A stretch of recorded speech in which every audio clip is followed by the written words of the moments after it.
Mais qu'est-ce que c'est que tous ces virements? Ah oui, j'ai oublié de te dire, mon chéri. J'ai participé au financement du nouveau groupe de musique d'Elodie.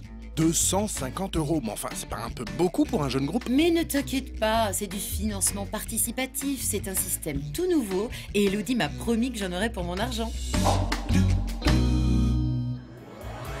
En termes de placement financier, un petit nouveau est apparu il y a plusieurs années par l'intermédiaire d'Internet. C'est le crowdfunding. Le crowdfunding ou financement participatif est un nouveau mode de financement de projets qui peuvent être d'ordre culturel, d'ordre artistique ou entrepreneuriaux. Le financement participatif fonctionne en général sur la conviction et l'enthousiasme.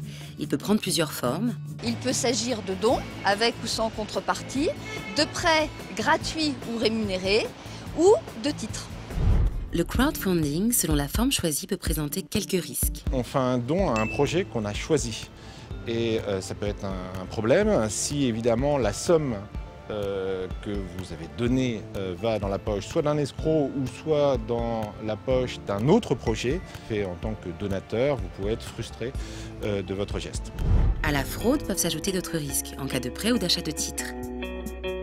Le titre tout simplement ou le prêt peut perdre de sa valeur si l'entreprise tourne mal.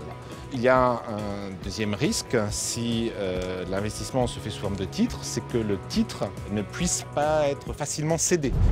Retenez donc bien que le crowdfunding ne correspond pas à une recherche absolue de profit, mais relève surtout de l'envie de permettre à des projets de voir le jour. Le crowdfunding est un soutien financier d'un projet par le don, le prêt ou la participation capitale. Il faut donc être vigilant sur la bonne utilisation de votre argent. Et sachez que vous n'avez jamais la garantie de récupérer la somme investie. Pour notre porte-monnaie, je ne sais pas encore, mais pour nos oreilles, c'est sûr, c'est rentabilisé.